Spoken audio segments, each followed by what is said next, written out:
Good afternoon and welcome, everybody. My name is Kaylee Mitchell with the Ohio Pork Council, and I have the honor of working with and on behalf of Ohio's pig farmers, like the one we'll be visiting today, to help them in their mission to provide healthy, safe, and delicious pork products while taking great care of both their animals and our environment while doing so. We're glad you have joined us today for a live virtual tour of a pig farm with Farmer Madison, where she will share how she cares for their pigs each and every day while also protecting our environment. But before we go out on the farm, I want to take care of a couple housekeeping items so you'll know how to interact with us today. Want to make sure today's event is as engaging and interactive as possible and encourage you to submit any questions to ask our farmer. If you're joining us via Zoom, we invite you to submit any questions to us at any time throughout the trip by clicking the Q&A button found at the bottom of your Zoom window. We'll try to have our farmer answer as many questions as possible during today's event. We are also live streaming this trip to YouTube, and if you happen to be watching us from there, please note that the live chat function has been turned off to allow the video stream to run without restrictions on school devices, so you can sit back and enjoy the program.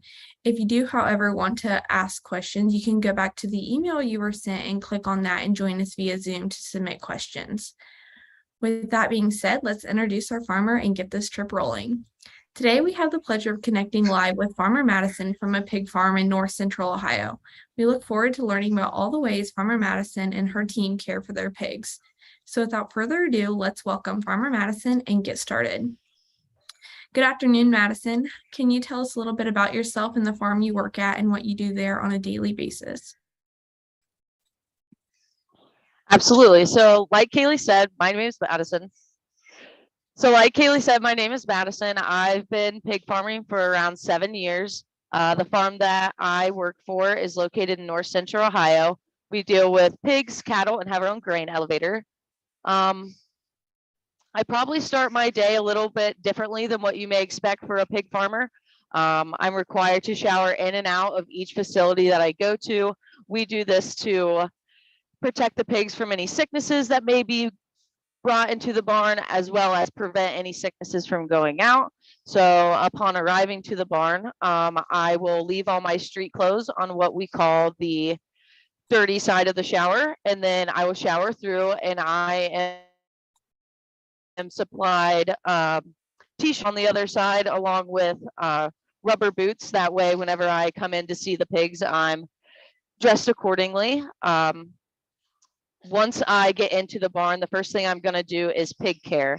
So that consists of me walking through the barn, looking at each individual pen and assessing each pig in the pen. I'm looking for lameness, any sickness, anyone that looks like they may be falling behind.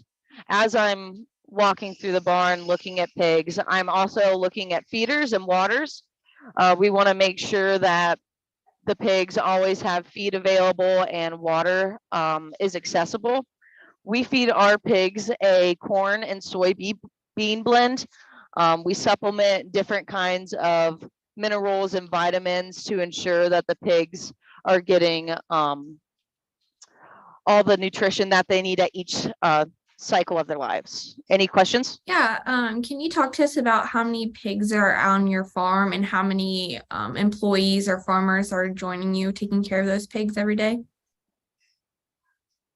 So currently we are in a nursery, and this nursery is 5,200 head. I work with one other technician, and we come into the barn together and knock out those few things that I just listed off. Each pen, there are 4 different rooms in the barn, I should say, and there are 24 pens in every room, and each pen consists of around 27 pigs. Awesome. Thank you so much for answering that question. We did have another question, and this classroom would like you to walk us through the life cycle of these pigs. You said right now you're in a nursery. Where did they come from before they were there, and where are they going to head afterwards? Okay, so the life cycle of a pig starts in gestation, where sows and gilts are bred. They are bred and they stay bred for 3 weeks or 3 months, 3 weeks, 3 days. Once they reach that 115-day time period, they will then be moved to farrowing so they can have their piglets. Once they have their piglets, they will then be considered a sow. Female pigs, before they have piglets, we call them gilts. After they have piglets, they're called sows. In farrowing, they'll normally have a litter of piglets that is around 12 to 16 pigs. Those piglets will stay with their mother for another 3 weeks, 21 days. After 21 days, they're normally around the they're normally around like the 10 to 12, maybe 15-pound range. They will move to a facility like this one, a nursery. They stay in the nursery for 6 weeks, and then they leave here around 50 to 60, maybe 65 pounds. And then once they reach that 65-pound range, they will be moved to what we call a grower facility. In the grower, they will stay there from the 65-pound range all the way to about 280. Then they will be sent to market. Awesome. Thank you, Madison. Now that we know a little bit about the life cycle of the pigs and how they travel throughout their life, can you talk to us about how your farm goes about keeping records for these pigs since they're moving and growing so quickly?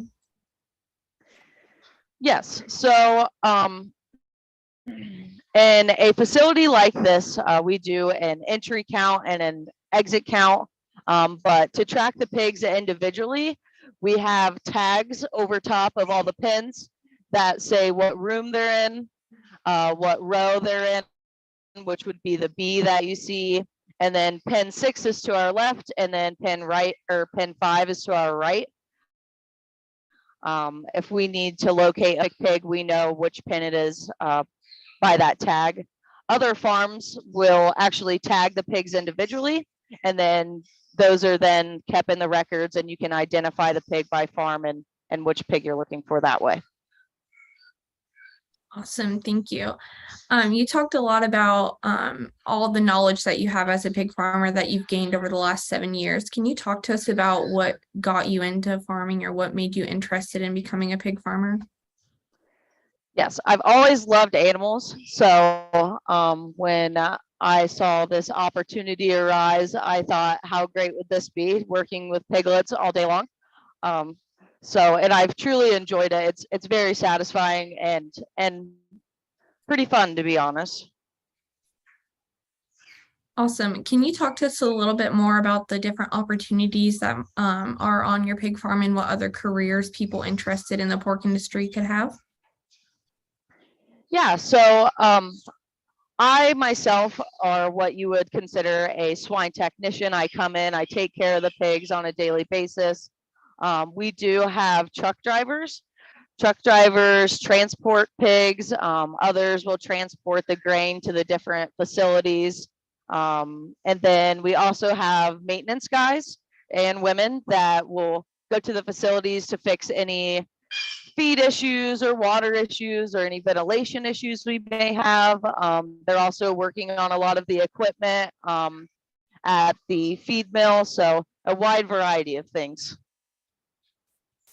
Awesome. Thank you so much, Madison. We did have a question submitted by Miss Sparrow's class, and they would like to know a little bit more about the feed. Is this feed that you're feeding the pigs coming from the farm? Do you grow the crops that are used for this feed? And if so, or if not, where is that feed coming from? So we do supply a large amount of our corn and soybean for our feed. At times we do get get some from other farmers, but for the most part, we supply our own. And then it is ground down and mixed at the feed mill, which we have on site. Awesome. Madison, you talked a little bit earlier about how the feed might change throughout the life cycle of the pigs. Can you talk a little bit more about how you would keep track of those changes or the nutritional needs? Yes. So when a piglet is born, it obviously needs milk from its mother, just like we need milk from our mothers, and it receives the milk for 21 days, 3 weeks while it's with the sow. And then once it is weaned, it comes to a nursery like this one, and they start out on a pellet diet. This pellet has lactose milk in it to help them make that transition from being weaned to mash feed. And then after the pellet phase, that's when they're introduced to the corn soy diet.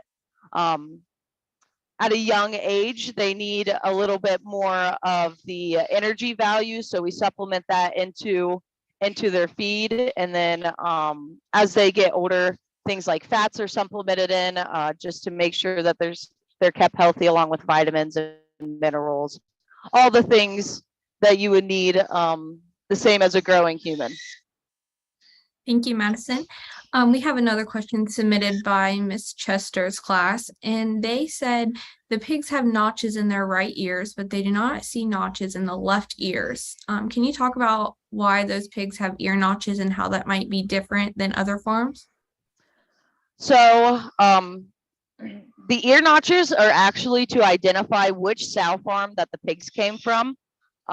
So if you see a notch in the left bottom ear, it came from one of our sow units on more of the south side of the county, I guess. And then if you see one on the right side on the top, they are more on the west side. That's probably be the easiest way to explain it. But basically it tells us technicians what farm they came from. This is helpful because if we see a pattern in illness or lameness, then we're able to identify where these piglets came from and then track that back to the sow farm. Awesome. Thank you, Madison.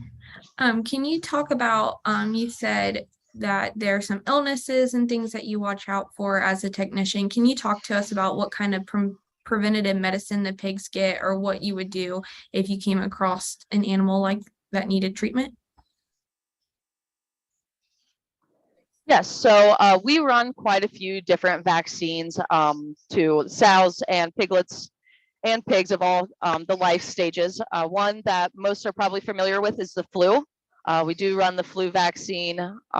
We also treat with different antibiotics. So if I were to come across a lame pig or a coughing pig, I could treat that pig individually.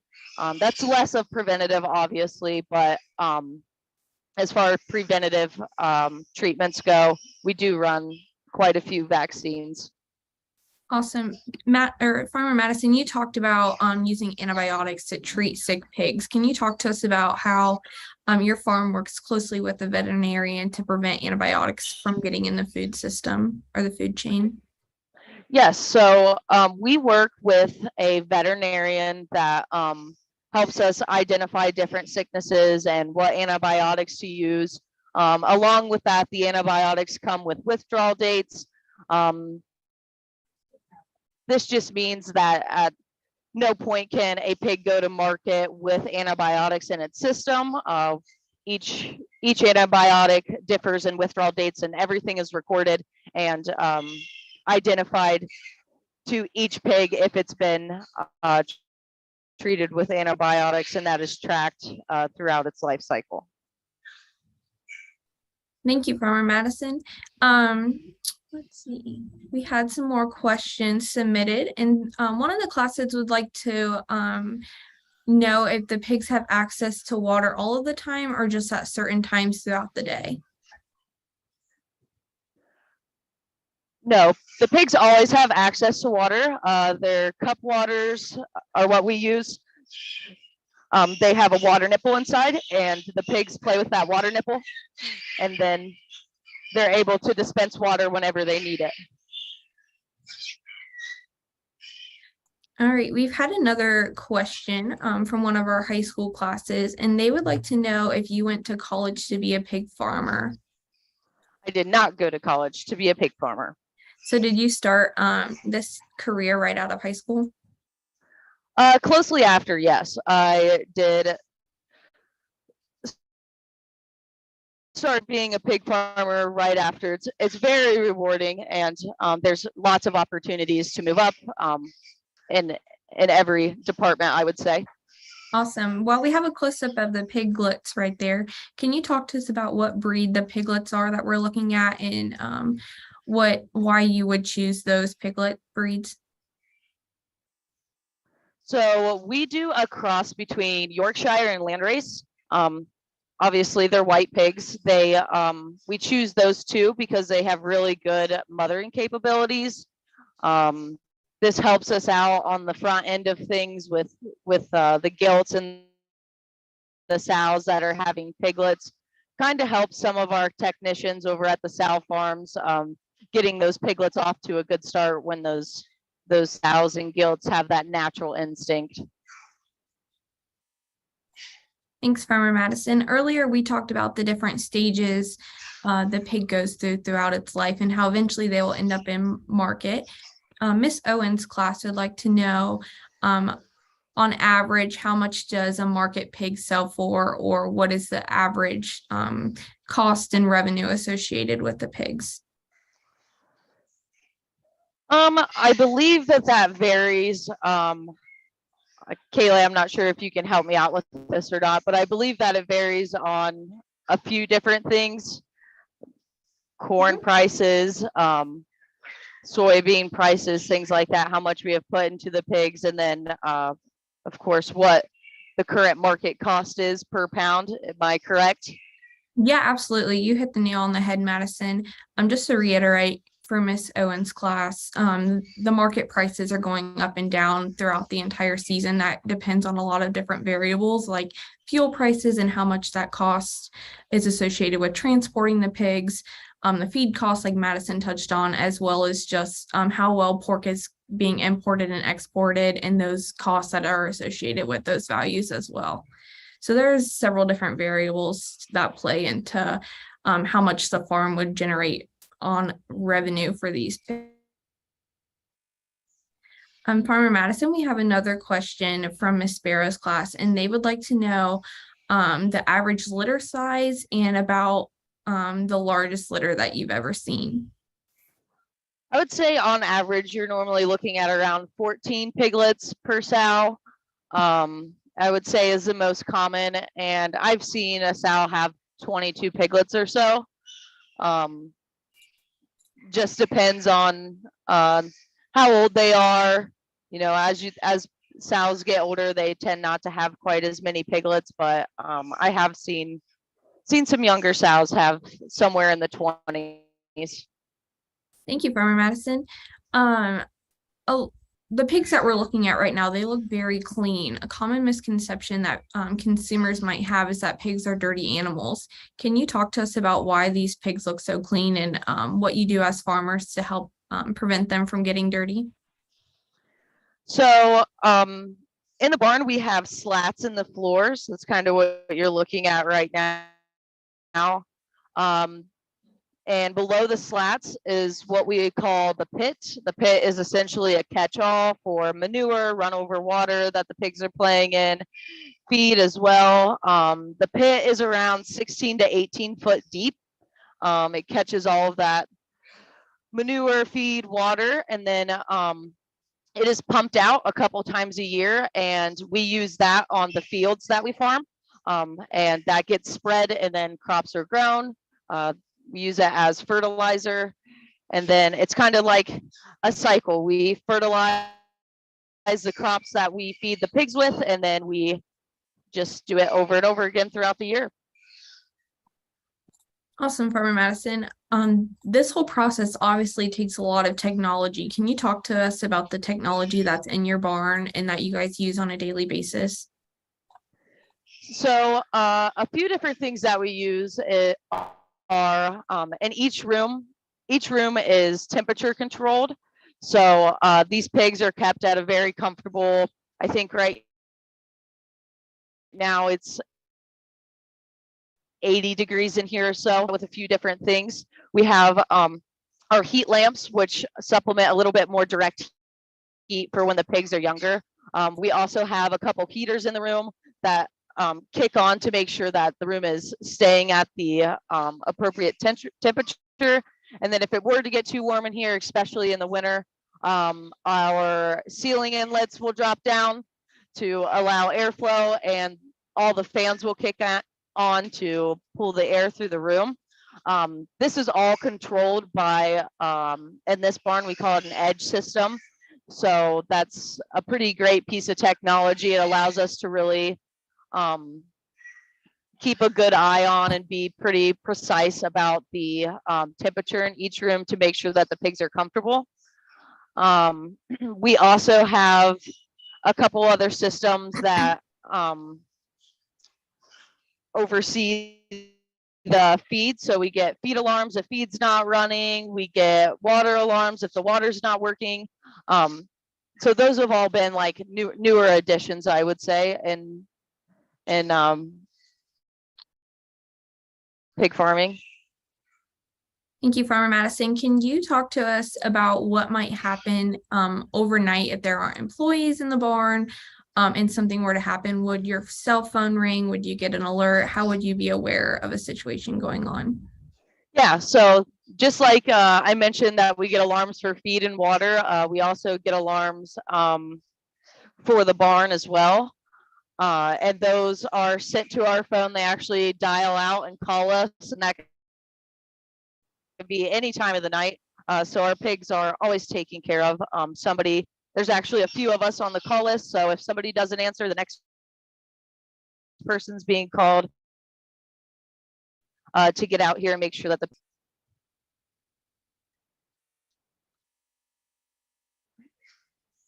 Thanks, Farmer Madison. We have another question submitted, and this class would like to know about a few of the advancements the pork industry has made in the recent years. So I would say the big ones are what I just mentioned, but one obvious one may be that the pigs are now kept inside. You know, pigs were raised outside, but they're a lot more comfortable in this temperature controlled environment. It takes a lot of the stress off of them.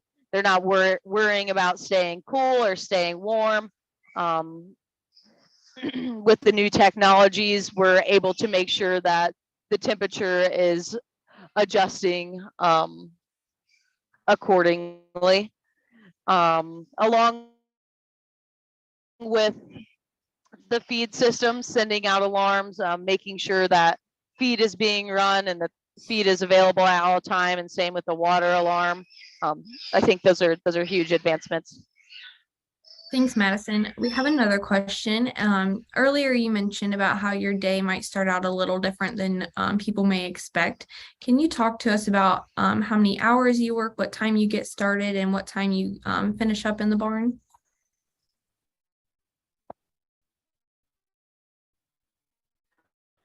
So I get started around work anywhere from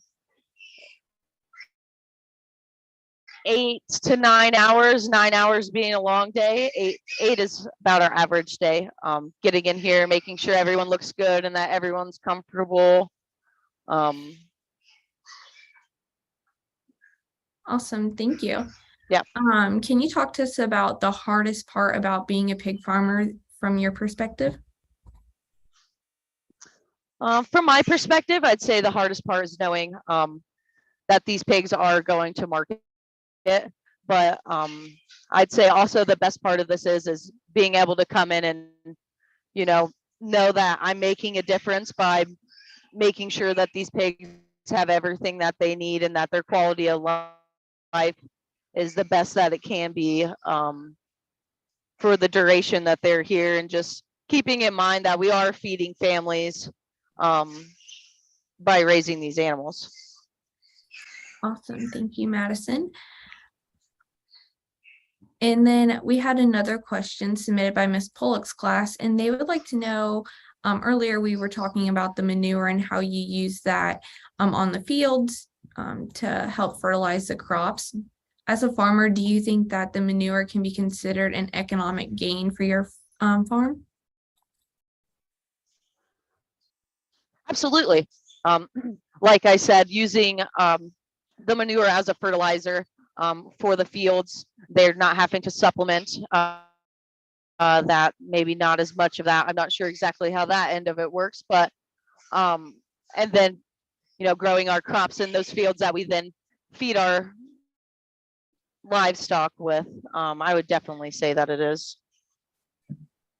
Awesome, thank you. We have another question from Miss Sparrow's class, and they would like to know if what the ratio of males to females in the litters are, or if it is similar to humans and it's just genetically based. I would say it is genetically based, but surprisingly, it is very close to 50-50. For example, in this barn, we actually have all the gilts in our all our gilts in our even numbered pens and barrows in our odd number pens. And it will come off sometimes, more barrows or more gilts when they arrive at the farm, but I would say most of the time it's pretty close to 50-50. Madison, you just used two terms, barrow and gilt, that are very common knowledge in the swine industry. Can you talk to us about what those terms mean in case our listeners or viewers don't know? So a barrow is a male gilt, or pig, and then a gilt is a female pig. Awesome. That hasn't had a litter of piglets. Yep. Awesome. We have a question from Miss Chester's class at Camden Middle School, and they would like to know what the average size of the sows on your farm are, and what the largest one you've seen is.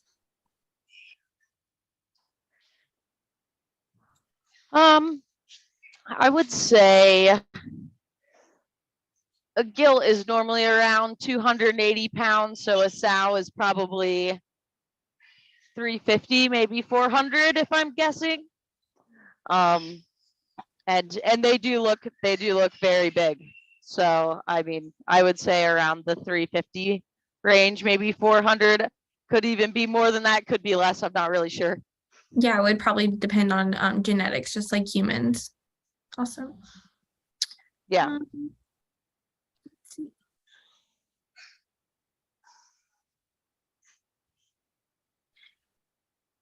We have another question here. Can you talk to us about whether or not the pigs need to be kept in a special place during the winter, or if they stay right here inside of the barn? They do stay inside of the barn during the winter, but like I mentioned earlier, it is very temperature controlled. We can actually set the temperature per day of age. So at day 1, for example, it would be 87 degrees. At day 7, it would be 84 degrees. That's not exact, but that is how the curve, is what we call it, works. That way they're always staying comfortable in the winter. There's no drafts within the barn, so we don't have to worry about pigs getting sick or getting pneuma. So yeah, I think they prefer it that way. Awesome. Thank you, Farmer Madison. We're very quickly running out of time on our field trip. So before we wrap up, Madison, do you have any last words that you would like to say, or any advice for someone that might be interested in joining the pork industry? It's very rewarding. I love my job. I love working with the pigs every day, and knowing that we're feeding families and we're making a difference to these pigs, and making sure that they're taken care of on a daily basis is, like I said, very rewarding. And there's lots of different opportunities within just the farming community in general. So I would say it's a great career to look at. All right, thanks, Farmer Madison. And before we wrap up, we had one final question from Camden Middle School, and they would like to know if your farm uses AI for reproduction, or artificial insemination for reproduction. Yes, we do use AI. Yes, artificial insemination. We do use AI at our sow farms. Awesome, thank you. Well, it seems that we have quickly reached the scheduled amount of time for our tour. So if there are any classrooms that need to disconnect at this time, please feel free to do so. And we thank you for joining us. Farmer Madison, this has been fantastic, and we want to thank you again for taking time out of your day to connect with us and show us around your farm. Again, we want to appreciate it and look forward to connecting with you again sometime soon. And as we wrap up, I want to be sure to let everybody know that there will be a post-tour survey open in your browser upon the conclusion of the tour and in a follow-up email you'll receive within the next 24 hours. We would greatly appreciate you taking a moment to complete that survey to help us evaluate our virtual field trips. Speaking of trips, this is just the first field trip on our calendar for this fall. So you can head over to ohiopork.org/youth education/field trip to join us again and to learn more about the trips we have coming up. Make sure to be on the lookout for more information to come regarding our fall field trips, and you can always find the schedule and details at virtualfarmtrips.com. On behalf of the Ohio Pork Council and Ohio Pig Farmers, Farmer Madison, and our technical producer, Dan Tolan, we want to thank you again for joining us. Have a safe and happy week and enjoy your weekend, and we hope to see you on a future virtual field trip. Have a great day.